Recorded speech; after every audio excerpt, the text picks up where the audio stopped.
bapak kita dari Densus bisa memfasilitasi.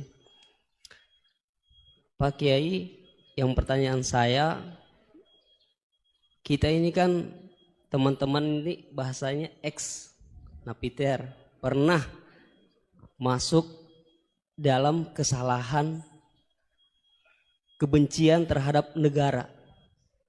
Bahkan di antara kita ini ingin membentuk negara sendiri. Ya kan? Apalagi kami dari Poso terutama MIT, Mujahidin Indonesia Timur, itu pengen bentuk komunitas bahkan negara di Poso. Gitu loh. Artinya ada kebencian-kebencian. Nah, bagaimana? Karena kami dulunya punya doktrin negara ini negara yang togut, gitu loh. Negara kafir yang wajib untuk kita perangi, kita musuhi, dan orang-orang yang berkembang kita, pokoknya kita basmi lah sampai tegak negara ini, negara Islam versi kami saat itu. Nah, mungkin ada pesan atau ujangan nasihat untuk kami ini untuk semakin kuat, ataupun ada kisah-kisah ataupun ayat-ayat yang menjelaskan bagaimana kita itu harus sungguh-sungguh mencintai negara kita yang kita cintai ini. Kemudian yang kedua, Pak Kiai, terkait masalah ihsan. Ini seperti apa? Karena mahwal Islam, mahwal iman. Nah, ihsan ini kita mungkin yang belum terlalu kami pahami. Apa itu ihsan yang kata Nabi, anta'budullaha ka'annaka tarahu fa illam takun tarahu fa innahu yarak. Mungkin ada penjelasannya Pak Kiai, Gus. Mungkin hanya ini yang dapat saya sampaikan. Assalamualaikum warahmatullahi wabarakatuh. Assalamualaikum warahmatullahi wabarakatuh. Nama saya Wildan dari Malang. Alhamdulillah hari ini bisa bertemu dengan Gus Baha, yang memang dari saya waktu di dalam udah ngikuti YouTube-nya pada masa itu. Dan di sini Gus mungkin terdiri dari banyak saudara-saudara kita yang dari berbagai tempat, berbagai karakter dan berbagai sifat. Nah, yang saya ingin tanyakan, bagaimana kita memupuk konsep persaudaraan tanpa memandang kepentingan duniawi. Karena kebanyakan dari kita bersaudara karena kepentingan, bukan bersaudara karena ya kita adalah saudara. Terus kemudian yang kedua yang ingin saya tanyakan itu, kita hari ini adalah mengalami degradasi moral yang luar biasa. Akhlak, sopan santun nyaris sedikit demi sedikit hilang. Nah, bagaimana cara kita untuk memupuk agar generasi kita selanjutnya tetap berakhlak, beretika terhadap yang lebih tua, ataupun kepada sesamanya, ataupun kepada yang lebih kecil. Mungkin sekian dari saya. Assalamualaikum warahmatullahi wabarakatuh.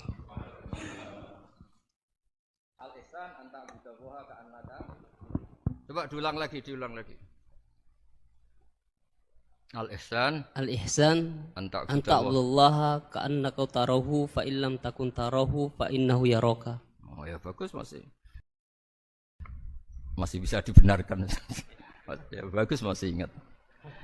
Namanya siapa tadi? Imran. Memang orang sana kalau baca Imran apa Imron gitu? Dari sana Bugis Imran, jadi orang sana nggak pakai ro. Kalau orang ngerok jadi pakai ra. Kalau ainnya? Ain pakai ain. Berarti apa? Imron gitu. Ya kalau sana tulisan KTP Imran. Apa bacanya orang-orang Sulawesi? Apa? Imran. Bismillahirrahmanirrahim. Ya, yang rileks saja ya. Saya pernah ketemu orang yang pakaiannya itu enggak, mungkin kalau orang syariat bilang enggak syar'i lah, pakai pakaian yang tidak syar'i. Tapi dia muslimah, dia ke masjid Saya ditanya sama seseorang, Gus kok sama orang gitu mau bertemu gitu. Karena terus saya bilang, kenapa? Dia pakaiannya ada Islami. Gitu. Oke, dia tidak pakaian Islami itu nyata, tapi dia ke masjid itu Islami, tetap sholat itu Islami. Ketika dia ingin sholat dan tetap sholatnya pakai takbir, pakai rukuk, pakai sujud itu Islami. Wong setelah di masjid ya pakai mukena, pakai. Kalau sama-sama nyata, Anda kan boleh ngingat sama-sama yang fakta. Gitu. Dia punya kesalahan dalam berpakaian, dia punya kebenaran dalam sujud, dalam rukuk, dalam ibadah. Dan itu tradisi Quran. Quran ya cerita فَمَنْ يَعْمَلْ مِثْقَالَ ذَرَّةٍ خَيْرًا يَرَهُ وَمَنْ يَعْمَلْ مِثْقَالَ ذَرَّةٍ شَرًّا يَرَهُ. Apa susahnya sih ingat dua sisi itu? Sama. Bernegara atau bertetangga, kita bayangkan jangan bernegara dulu, terlalu luas, bertetangga saja ukuran, karena nanti sama, bernegara sama bertetangga itu hadisnya sama. Kita di kampung itu ya ada masjid, dan orang-orang yang enggak sholat juga nyumbang masjid. Bahkan ada yang nyumbang masjid banyak terus tidak sholat, karena keramik saya sudah sholat katanya. Saya pernah ketemu orang model gitu itu ya ada. Jadi, tapi ada juga yang sholat terus tapi enggak pernah nyumbang masjid. Ya orang banyak. Intinya itu Allah itu punya tradisi, punya sunnatullah. Kebaikan ya dihitung, kejelekan juga dihitung. Dulu ketika Rasulullah SAW hidup bersama komunitas yang majmu', itu sebetulnya permintaannya Nabi jangan halangi kami saat mau beribadah. Dulu sampai perang karena mereka menghalangi. Sebenarnya problem mereka wa yasudduna an sabilillah, menghalangi. Sebenarnya kalau dulu saling toleransi ya enggak ada masalah. Artinya ketika Anda ingin sholat di Indonesia enggak dihalangi, ingin pengajian enggak dihalangi, sebenarnya ini enggak ada masalah. Ya, soal ada kebaikan, ada keburukan ya mulai Nabi Adam sampai sekarang sampai kiamat. Itu cara pandang. Jadi cara pandang kita terhadap orang lain itu harus hal-hal yang nyata. Kalau kesalahan mereka nyata, kebaikan mereka juga nyata. Kenapa kita hanya ingat sisi yang jelek, tidak ingat sisi yang baik? Saya sering cerita ke santri-santri saya, setiap saya pengajian diundang orang di mana-mana itu saya mesti istighfar. Karena nggak ada pilihan. Saat saya datang ke pengajian di Sulawesi misalnya, saya tinggal ngaji di sini. Saat saya ngaji di sini, ninggal undangan yang di sana. Hidup itu tidak banyak pilihan, meninggalkan kebaikan, melakukan kebaikan. Artinya gini, dalam kebaikan saja ada kebaikan yang ditinggalkan. Apalagi dalam kejelekan. Makanya di sini ada pepatah terkenal dalam ilmu tasawuf itu. Wastighfaruna yahtaju ilal istighfar. Saat Anda baik saja butuh istighfar. Bapak saya kalau guyon gini, Mas Sofyan. Ada imam istiqomah jadi imam masjid sampai tua sampai batuk-batuk. Itu bagus istiqomah. Tapi itu masalah kata bapak. Akhirnya enggak kaderisasi katanya. Itu istiqomah apa enggak mau diganti orang lain katanya. Ada kiai dai di mana-mana. Itu mesti orang muji, oh itu dai di mana-mana, laris enggak pernah di rumah. Pondoknya pasti bubar itu karena ditinggal. Jadi kebaikan seperti ada orang sering sowan kiai. Wah itu malah lebih masalah lagi kan. Kadang kiainya pas istirahat, yang disalamkan template uang jatah susu anaknya. Hari itu waya tagihan malah lari sowan kiai. Dan harusnya di rumah ada berdoain tagihan listrik entah apa. Jadi makanya di hikam itu terkenal kata-kata manusia itu siapa? Manusia itu mangkanat mahasinuhu masawiyah fakih falatakunu masawihi masawiyah. Manusia itu orang ketika baik saja salah, apalagi pas salah. Coba saya misalnya pidato begini, di atas panggung saya orang alim pidato nasihati orang. Di saat yang sama seperti yang tanya Mas Wildan tadi ada agak sopannya. Di situ ada mungkin orang yang lebih sepuh timbang saya. Masa lebih muda kok di atas? Yang di bawah lebih tua. Ada agak sopannya.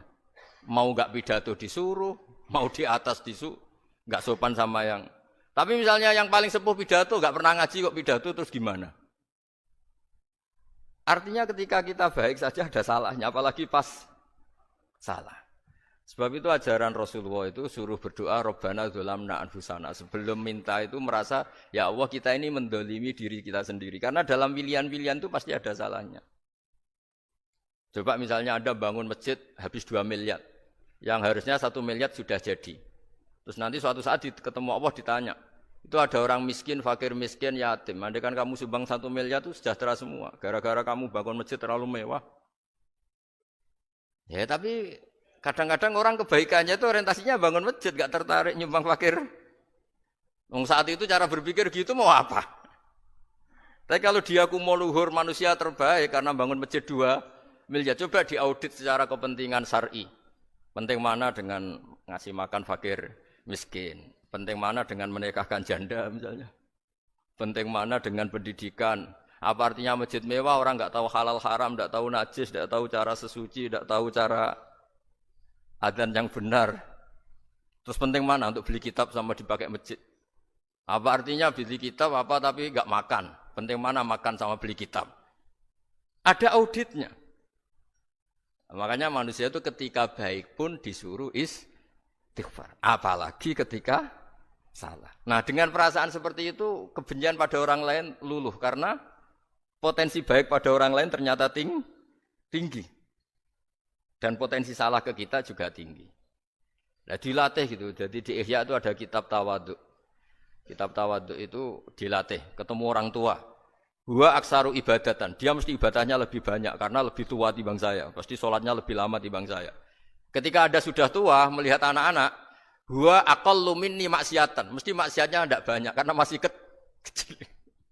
Terus ketika melihat orang fasik maksiat, la'allahu yatubu alaih fa innahu tawwabur rahim. Mungkin Allah memberi tobat, bisa saja. Umar itu ingin bunuh Nabi, tapi Allah memberi tobat. Yang sowan kiai saja tidak mesti dapat tobat. Umar ingin bunuh Nabi, tapi Allah memberi tobat. Akhirnya ya tobat jadi Islam yang baik. Dalam sejarah Wali Songo, Kalijogo sowan Sunan Bonang itu ingin garong. Tapi malah jadi muridnya jadi wali. Kalau Allah sudah menghendaki tidak ada ya. Perang Uhud orang Islam kalah itu karena panglimanya siapa? Khalid bin Walid. Tapi dia malah yang dapat hidayah. Nah sama orang yang sekarang Anda benci bisa saja Allah merencanakan ada apa? Hidayah di situ. Dan kita yang merasa benar jangan saja ada rencana Allah bikin kita su'ul khotimah na'udzubillah min dzalik kan enggak pernah tahu. Nah, dari tidak pernah tahu itu orang diusahakan tawadhu wa ma adri ma yuf'alu bi wala bikum. Kita tidak pernah tahu. Makanya meskipun saya ini kiai terus kata orang banyak itu ketok. Kalau istighfar ya nangis betul ya. Cuma kan enggak perlu di depan umum. Nanti jaga penampilan kan ribet kan nanti. Sudah nangis enggak ikhlas, enggak mutu. Ya gitu ya. Yang Mas Wildan tadi apa pertanyaannya diulang? Selain masalah akhlak tadi. Tentang bagaimana cara kita bersaudara tanpa memandang kepentingan duniawi. Nah, ya makanya tadi saya bilang bernegara itu pakai hadis. Misalnya Nabi pernah ngendikan kamu itu punya 3 tetangga. Yang satu punya 3 hak. Yaitu dia tetangga kamu, dia seagama kamu, dia sesaudara kamu. Jadi ada 3 hubungan. Seagama, sesaudara, dan tadi apa? Dia tetangga kamu, dia seagama dengan kamu, dia masih kerabat kamu. Terus ada tetangga yang punya 2 hak. Yaitu dia tetanggamu, seagama dengan kamu, tapi tidak sekeluarga dengan kamu. Terus ada tetangga yang punya 1 hak. Dia tidak keluarga kamu, dia tidak seagama dengan kamu, tapi tetap punya hak karena itu tetangga kamu. Dan itu kata Nabi semuanya berhak kamu baikin karena ada hakul jar. Makanya dulu doa ada bil qabri itu ceritanya sederhana. Ada seorang perempuan Yahudi ya, sowan Sayyidah Aisyah. Kalau sowan ya dikasih uang sama Sayyidah Aisyah. Padahal Yahudi ya. Ketika dikasih uang, terus si Yahudi tadi, semoga engkau diselamatkan dari siksa kubur. Zaman itu Sayyidah Aisyah belum dengar hadis tentang siksa kubur. Setelah Rasulullah datang, saya tadi diminta didoain, ya saya terima karena saya enggak percaya. Terus Nabi ngendikan itu benar adanya siksa kubur. Ketika komunitas Yahudi di Madinah itu puasa Asyura, Nabi coba tanyakan mereka, kenapa puasa Asyura? Padahal orang Yahudi. Oh, terus setelah ditanya, yaumun najjawahu fihi Musa, itu hari di mana Allah menyelamatkan Nabi Musa, kata orang Yahudi. Terus kata Rasulullah, nahnu ahaqqu bi Musa, saya juga berhak menghormati Musa. Kemudian Nabi puasa. Suatu saat lagi ada orang Yahudi datang, ya Rasulullah, ya Muhammad, manggilnya ya Abul Qasim karena orang Yahudi, ya Abul Qasim, nanti nasib langit bumi ini di mana? Manusia yang sudah mati-mati di mana ketika bumi dihancurkan? Mayat-mayat yang sudah di kuburan di mana? Terus orang Yahudi tadi bilang, Inna woha wadu as-samawati ala dzih wal arodina ala dzih. Soalnya Allah itu bisa saja mengelola langit bumi yang sudah hancur gini-gini. Nabi itu tertawa-tawa. Dalam sebuah riwayat disebut hatta badat nawajidu. Tertawanya Nabi itu lepas sampai giginya kelihatan. Kata rawinya tasdiqan liqaulil khabri, karena Nabi membenarkan orang Yahudi tadi. Jadi intinya dalam banyak hal itu ya dicari kesamaan. Makanya kalau interaksi dengan kelompok lain kata Nabi la tusaddiquhum wa la tukadzibuhum. Kamu jangan mengiyakan juga jangan menolak. Kamu tolak jangan-jangan pas yang sama dengan ajaran kita. Kamu benarkan jangan-jangan yang tidak sama. Ya sudah, kalau enggak sependapat ya jangan ngambil sikap. Nah itu juga yang dipraktikkan Rasulullah SAW. Nabi yaqumu lailatan yuraddidu hadil ayat. Nabi pernah sholat 1 rakaat hanya ngulang 1 ayat. Itu aja enggak selesai. Yaitu ngulang-ngulang ayat fa'aqulu kama qalal abdus sholih in tu'adzibhum fa innahum ibaduk wa in taghfir lahum fa innaka antal azizul hakim. Pun Gusti kula nyerah. Semua ini hamba jenengan, monggo jenengan napakno sing duwe jenengan. Intinya itu ini wilayah jenengan ndak wilayah saya. Nah kadang-kadang kita sebagai manusia itu jumawa seakan-akan itu wilayah kita. Kita nyiksa terserah kita, mengampuni ya terserah kita. Padahal tidak milik kita. Dunia ini milik Allah Subhanahu wa taala. Makanya yang terakhir saya ijazahkan ijazah bapak. Bapak saya itu orang hafal Quran, alim tapi lucu, senengannya guyon. Kalau ngajarkan saya tauhid, tasawuf itu gampang. Hak kamu punya tetangga, punya Innova. Terus kamu berpikir, kamu miskin berpikir. Itu pajaknya aja berapa? Kalau bannya sudah halus itu gantinya kayak apa? Kalau rusak kayak apa? Terus kata bapak, ora melok duwe kok mikir, ndak ikut punya kok mikir. Terus coba kamu enggak ikut punya Alphard. Terus saya mikir, wah itu pajaknya berapa Pak Martinus bisa dipakai beli motor kan? Pajaknya apa? Alphard ini. Oh enggak ikut punya kok. Nah, dunia itu rawekmu, mbok pikir lah apa ono sing duwe. Maksudnya itu, dunia itu milik Allah, apa kamu pikir itu milik yang punya gitu.